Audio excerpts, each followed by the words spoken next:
Well, and in this video we are going to talk about factoring. So basically what is factoring? It is a financial activity, means an activity which is related to finance. और simply हम उस financial activity को debt financing भी बोल सकते हैं. Date का मतलब हो गया उधार और फाइनेंसिंग का मतलब होता है टू प्रोवाइड फंड. इसके अंदर हम उधार के बदले सामने वाली पार्टी को क्या दे रहे हैं? पैसे दे रहे हैं. मतलब हम उससे उसका उधार खरीद रहे हैं. ठीक है, आगे देखिए.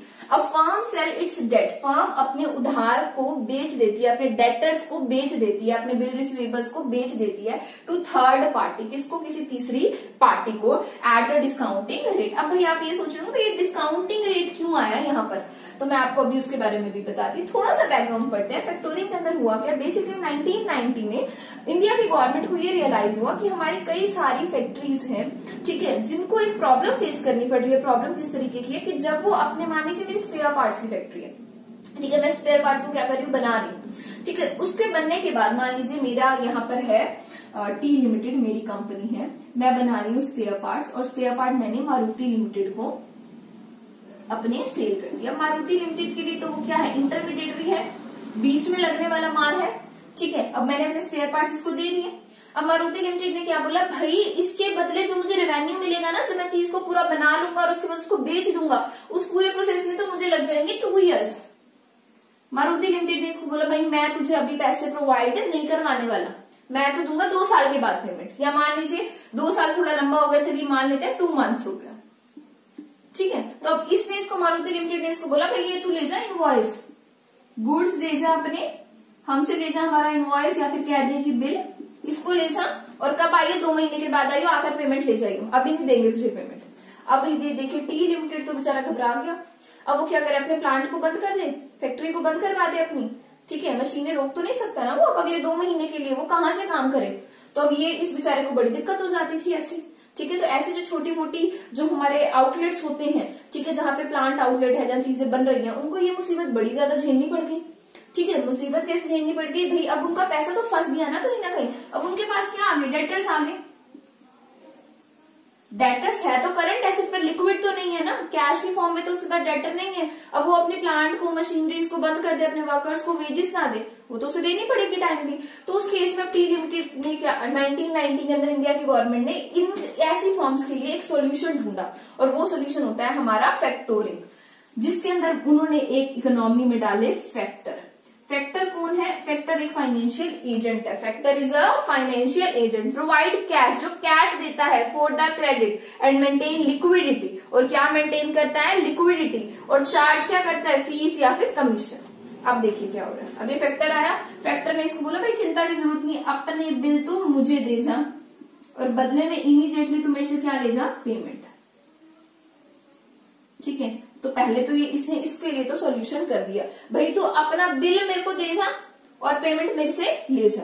अब ये पेमेंट का ये मतलब नहीं है कि मान लीजिए 1 लाख का बिल है तो 1 लाख की पेमेंट कर देगा वो. नहीं, हो सकता है इन सर्टेन केसेस वो 80% की कर रहा हो, 90% की कर रहा हो, वो इन दोनों के बीच में आपस का कॉन्ट्रैक्ट है. ठीक है, और वो कुछ हद तक डिपेंड करता है कि कितना वो जो बिल है वो किस पार्टी ने दिया. भाई मारुति लिमिटेड की क्या रेपुटेशन है, उसके ऊपर भी कुछ कुछ वो डिपेंड करता है. उसके अलावा ये फैक्टर, अगर मान लीजिए आपको आज दे रहा है 1 लाख और उसको वो 1 लाख मिलेंगे 2 महीने बाद, तो फैक्टर को यहाँ पर बेवकूफ तो है नहीं. ठीक है, जो अपने पैसे 2 महीने के लिए फंसा देगा कहीं पर, उसको हर दिन के हिसाब से उसको भी तो भाई अपने पैसे का बेनिफिट चाहिए. एक फाइनेंशियल इंस्टीट्यूशन है वो, ठीक है, उसको सब पता है. ठीक है, तो अब वो क्या कहेगा? भाई तू पैसे ले जा. हो सकता है वो उसको 90%, 80% कुछ उसको पेमेंट कर दे. ठीक है, सर्टेन केसेस में ज्यादा भी हो सकती है, कुछ केसेस में से कम भी हो सकती है. वो डिपेंड करता है कि भाई फैक्टर को कितना रिलायबल वो बिल लगता है. ठीक है, उसके बेसिस पर. और उसके अलावा वो अपनी कुछ कमीशन भी इसमें से चार्ज करता है. भाई उसको भी तो कुछ ना कुछ बेनिफिट चाहिए कि मैं तुम्हें सर्विस प्रोवाइड कर रहा हूँ. ठीक है, 2 महीने के लिए तुम्हें पैसे पहले ही दे रहा हूँ, मुझे 2 महीने बाद मिलेंगे, बदले में वो अपनी वो कमीशन भी तो चार्ज करेगा, कुछ ना कुछ फीस भी तो चार्ज करेगा उसके बदले. तो कुछ नहीं होता. इस टाइम पे टी लिमिटेड क्या सोचेगी? कुछ नहीं होता तो कमीशन काट. ठीक है, अब फीस काटिए, आप सर्टेन परसेंटेज दे दीजिए, पर मुझे इस बिल के बदले दे दीजिए. ठीक है, क्योंकि अब इसको भी है ना भाई, बिल हाथ में रखकर 2 महीने बैठेंगे तो उससे उसका प्लांट थोड़ी चलने वाला है, नहीं चलने वाला है ना. तो इसलिए उस केस में वो क्या कहता है? इतना भी लेने के लिए रेडी हो जाता है. और बदले में फैक्टर को भी क्या मिल जाता है? बेनिफिट मिल जाता है. फाइनेंशियल इंस्टीट्यूशन है भाई, वो तो अपना बेनिफिट लेगा ही लेगा आपसे. ठीक है, तो ये हमारा पूरा प्रोसेस इस तरीके से चलता है. अब देखिए कुछ लोगों के दिमाग में यहाँ पे क्या आ रहा होगा, अब ये यहाँ पे डिस्काउंटिंग रेट की बात समझ आई वैसे, ये जो 90-80% दे रहा है कमीशन फीस वगैरह चार्ज करके बचा हुआ काट के दे रहा है वो हमारी डिस्काउंटिंग रेट हो गया है यहाँ पर। और थर्ड पार्टी समझ आया भाई, ये फर्स्ट पार्टी है, ये सेकंड पार्टी है, थर्ड कौन है, ये फैक्टर हमारा थर्ड पार्टी है। उसने किया क्या भाई, इससे इसके डेटर खरीद रही है, तो ये हमारी लाइन समझ आई, firm sell its debt to the third party. भाई टी लिमिटेड ने बेच दिया अपने डेटर किसको, एक थर्ड पार्टी को। कैसे बेचे, एट ए डिस्काउंटिंग रेट। डिस्काउंट क्यों हुआ भाई, इसको अपना भी तो बेनिफिट चाहिए फैक्टर को, क्यों करेगा ये ऐसा, ये क्यों अपने पैसे 2 महीने के लिए फंसाएगा। अब देखिए एक चीज आप सोच रहे होंगे, क्या सोच रहे हैं यहाँ पे, अगर 2 महीने पूरे हो गए और फैक्टर को मारुति लिमिटेड ने पेमेंट नहीं दी तो क्या होगा, ये चीज आ रही है ना दिमाग में। मान लीजिए 2 महीने पूरे हो गए, ठीक है, और मारुति लिमिटेड को ने फैक्टर को पेमेंट नहीं की, तो अब यहाँ पे फैक्टर बेचारा क्या करेगा, ये चीज सोच रहे हैं ना। इसके लिए आपको 2 मिनट रुकना पड़ेगा क्योंकि हम लाइन से ही चलेंगे, नहीं तो मैं भूल जाती हूँ बीच में। It is a financial activity, debt financing होती है, फर्म सेल करते हैं अपने debt to the third party, कैसे करता है, एट ए डिस्काउंटिंग रेट। ये पूरा फिनोमेना यहाँ से आपको समझ आ गया कि भाई कहाँ पे क्या क्या हो रहा है, ठीक है। अब आगे देखिए फैक्टर क्या है, इंडिया में कब आया, 1990 में, रिवाइज कर लीजिए फटाफट से, इंडिया में आया 1990 में। फाइनेंशियल एक्टिविटी है जो उसको दूसरा नाम डेट फाइनेंसिंग भी बोल सकते हैं। एक फर्म सेल करती है अपने डेटर थर्ड पार्टी को एट डिस्काउंटिंग रेट, और वो डिस्काउंटिंग रेट क्या है, वो इनके आपस के कॉन्ट्रैक्ट के बीच में है कि भाई इनका क्या कॉन्ट्रैक्ट हुआ है, इसकी रिलायबिलिटी के बेस पर है। भाई इसको कितना विश्वास है, भाई ये वाली तो उसको देगी ही देगी उस हिसाब से, ठीक है, ड्यूरेशन के हिसाब से, क्योंकि जितनी लंबी ड्यूरेशन का बिल होगा उतना ज्यादा इसका रिस्क होगा, उतना ज्यादा ही कमीशन चार्ज करेगा। You are getting this. Next one is what is a factor, financial agent जो प्रोवाइड करता है कैश। भाई ये कौन है, फाइनेंशियल एजेंट है जिसने इसको क्या दे दिया, इमीडिएट पेमेंट दे दी। किसके बदले दे दी, क्रेडिट या किसके बदले दे दी, इसको उसके क्रेडिट के बदले दे दी, उधार के बदले दे दी। डेटर उसको ले लिया और उसको क्या दे दिए, पैसे दे दिए, और इसकी लिक्विडिटी क्या हो गई, मेंटेन हो गई। इसको भी तो भाई, इसको तो मेन फायदा इसी को है। 1990 में ये क्यों आया भाई इंडिया के अंदर, इसको फायदा करने के लिए आया, स्मॉल लेवल पर जो लोग काम कर रहे हैं उनको फायदा करने के लिए आया। आगे देखिए इसके बदले उसने क्या चार्ज की, फी या कमीशन, तभी तो ये डिस्काउंटिंग रेट है यहाँ पर, नहीं तो प्रॉपर फुल अमाउंट नहीं दे देते। डिस्काउंटिंग रेट यहाँ पर क्यों आया, क्योंकि उसने फी या कमीशन चार्ज कर ली, वो काट ली। ऐसा करा क्यों गया, मेन मोटिव क्या है। अब हर फर्म तो ऐसा करती नहीं है, कुछ फर्म्स जो एक्स्ट्रा क्लेवर है, जिनको अपडेट होने वाली चीजों का पता है, वो लोग ऐसा कर रहे हैं। तो इसके पीछे मेन मोटिव क्या है, मेन मोटिव है रिड्यूस क्रेडिट रिस्क, उधार से होने वाले खतरे को कम करना। अब ये देखिए टी लिमिटेड 2 महीने उस बिल को हाथ में लेकर बैठता, ठीक है, उसके बाद उसको पता चलता भाई पेमेंट नहीं आ रही है, वो उसका क्रेडिट रिस्क है, ठीक है, लेकिन उसका क्रेडिट रिस्क, अब मान लीजिए 2 महीने बाद तो जो होगा सो होगा, अभी हम उसको देखेंगे, पर 2 महीने तक इसके पास लिक्विडिटी तो मेंटेन हो गई, ठीक है, इसका प्लांट बंद तो नहीं हुआ, इसका वो काम तो चलता रहा, तो वो तो इसको बेनिफिट मिल गया। नेक्स्ट है मेंटेन लिक्विडिटी, है तो बिल्कुल नॉर्मल सी बात है, लिक्विडिटी उसकी मेंटेन हुई, ठीक है। इसको एक तो 2 महीने बाद पेमेंट आए, डेटर पड़ा उसके हाथ में, एक उसके हाथ में कैश आ जाए, तो इसमें तो बहुत ज्यादा बेनिफिट है ही। मेंटेन क्या करता है, लिक्विडिटी, ये मेन मोटिव है। इसके और भी बहुत सारे मोटिव्स हैं जो आप अपने आप बना सकते हैं, ठीक है। नेक्स्ट है टाइप ऑफ फैक्टोरिंग, फैक्टोरिंग की टाइप क्या है, यहां से आपको पता चलेगा भाई इसने अगर पेमेंट नहीं दी तो क्या होगा, ठीक है। तो फैक्टोरिंग 2 तरीके की होती है। सबसे पहले है प्योर फैक्टोरिंग। प्योर फैक्टोरिंग के अंदर क्या होता है, जितना भी डिफॉल्ट का रिस्क है not bear by factor, factor हाथ खड़े कर लेता है। मान लीजिए 2 महीने हो गए, मारुति लिमिटेड फैक्टर को पेमेंट नहीं करके गई, तो फैक्टर सीधा जाके टी लिमिटेड को पकड़ेगा और उसको क्या बोलेगा, भाई वो तेरे बिल के बदले पेमेंट नहीं है, मुझे मेरे पैसे दे, ठीक है। और उसके अलावा हो सकता है कुछ ऊपर से काट भी ले, कुछ चार्ज भी कर ले, ठीक है। तो वो उससे उसके पैसे वापस मांगे, जैसे बिल ऑफ एक्सचेंज में होता था ना, वो नोटिंग चार्जेस के नाम से वो काट लेता था, तो इस तरीके से यहाँ पे फैक्टर भी कुछ ना कुछ काट सकता है बल्कि और ऊपर से, ठीक है। तो ये क्या है, प्योर फैक्टोरिंग। भाई वो प्योर के यहाँ पे मतलब देखिए, वो कहता है मैं तुम्हारे सारे के सारे जितने भी यहाँ पर तुम्हें दिक्कत होनी थी 2 महीने में, भाई रिमाइंडर भेजना, कॉल करने, मेल्स करने, उसको याद दिलवाना, पेमेंट ना आने पर उसके लिए बारी बारी ट्राई करना, भाई मैं ये सारी चीजें प्योरली मेरे हाथ में है। पर अगर पेमेंट नहीं आई तो भाई उस टाइम पे डेटर है तो तेरा ही, मैंने तेरे से खरीदा ही तो है, ठीक है, तो तू वापस लेके जाएगा। ये होता है प्योर फैक्टोरिंग। उसने क्या बोला कि बाकी सारे अगर सब कुछ सीधा चल रहा है, ठीक चल रहा है, वो उसको पेमेंट दे जाता है, तो ये कोई टाइप ऑफ फैक्टोरिंग में फर्क नहीं आपको दिखेगा। दिक्कत तब आएगी जब ये मारुति लिमिटेड डिफॉल्ट कर जाएगी। अब मारुति लिमिटेड डिफॉल्ट कर गई, उस बिल के बदले पेमेंट देकर ही नहीं गई, तो जो डिफॉल्ट रिस्क है is not bear by the factor, उसको फैक्टर मान लीजिए SBI का फैक्टर है, ठीक है, एसबीआई है यहाँ पर फैक्टर, तो एसबीआई हाथ खड़े कर देगी, पेमेंट किससे लेने आ जाएगी, टी लिमिटेड से, और बल्कि कुछ एक्स्ट्रा काट भी सकती है। तो ये होता है प्योर फैक्टोरिंग। नेक्स्ट है नॉन रिकॉर्स फैक्टोरिंग। नॉन रिकॉर्स फैक्टोरिंग के अंदर बेसिकली क्या होता है, जितना भी डिफॉल्ट रिस्क है, ठीक है, वो कौन बियर करता है, बियर बाय द फैक्टर। वो यहाँ पर अब इसके अंदर देखो वो पूरा रिस्क लेने को तैयार हो गया एक तरीके से। तो ऐसा इसने क्यों किया, कहीं ना कहीं इसको अपने फर्स्ट पार्टी यानी कि जिसका वो बिल है, ठीक है, जिसने वो बिल काट के दिया, उसके ऊपर ट्रस्ट था, कहीं ना कहीं एसबीआई को मारुति पर ट्रस्ट था, ठीक है। उसने उस ट्रस्ट में क्या कर दिया कि डिफॉल्ट रिस्क कौन लेगा, मैं लूंगा, फैक्टर लेगा, यानी कि यहाँ पे एसबीआई लेगा डिफॉल्ट रिस्क। पर ये डिफॉल्ट रिस्क जब लेता है ना, तो कुछ ना कुछ परसेंटेज प्योर रिस्क से ज्यादा चार्ज करता है, अपनी कमीशन, अपनी फीस, अपना डिस्काउंटिंग रेट। क्यों, क्योंकि इसमें वो सारा का सारा रिस्क भी लेने को तैयार हो गया, ठीक है। कई बार क्या होता है दैट वी आर रेडी, मान लीजिए टी लिमिटेड रेडी है कि आप नॉन रिकॉर्ड्स वाला कर लो, चाहे सर्टेन परसेंटेज से ज्यादा काट लेना, बट स्टिल एसबीआई इस तरीके के प्योर नॉन रिकॉर्ड्स वाले कॉन्टेक्ट में नहीं आता। क्यों नहीं आ रहा, क्योंकि उसको इसके ऊपर ट्रस्ट नहीं है।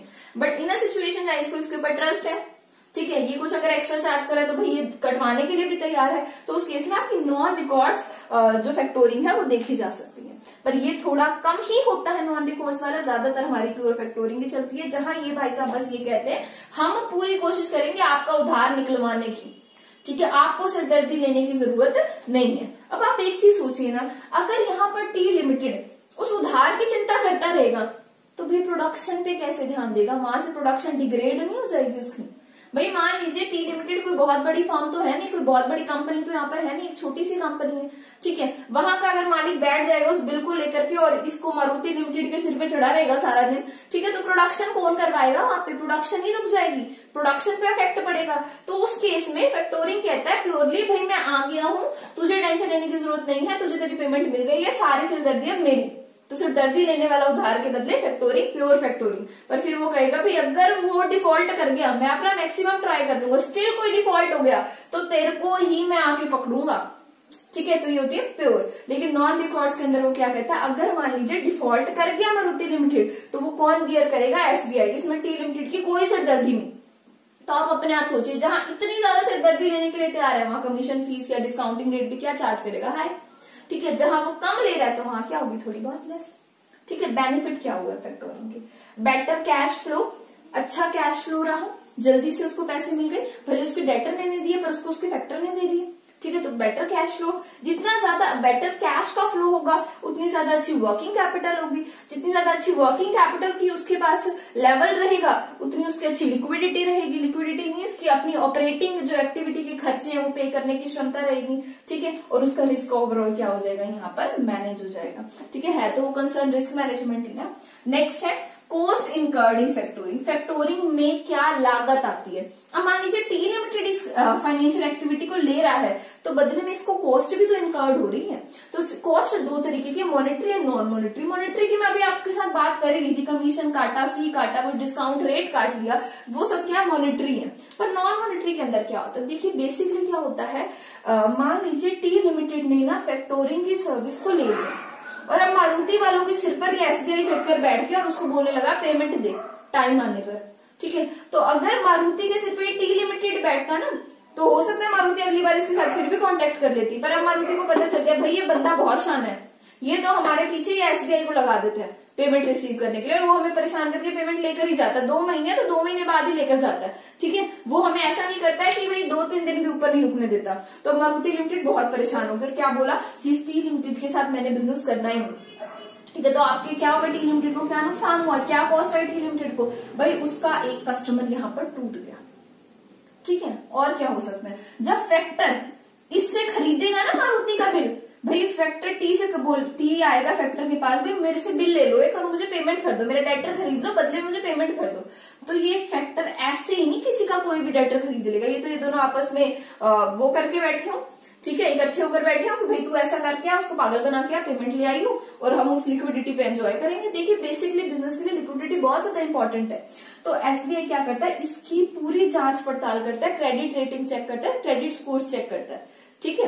तो उससे इसको बड़ी दिक्कत हो जाती है मारुति लिमिटेड को।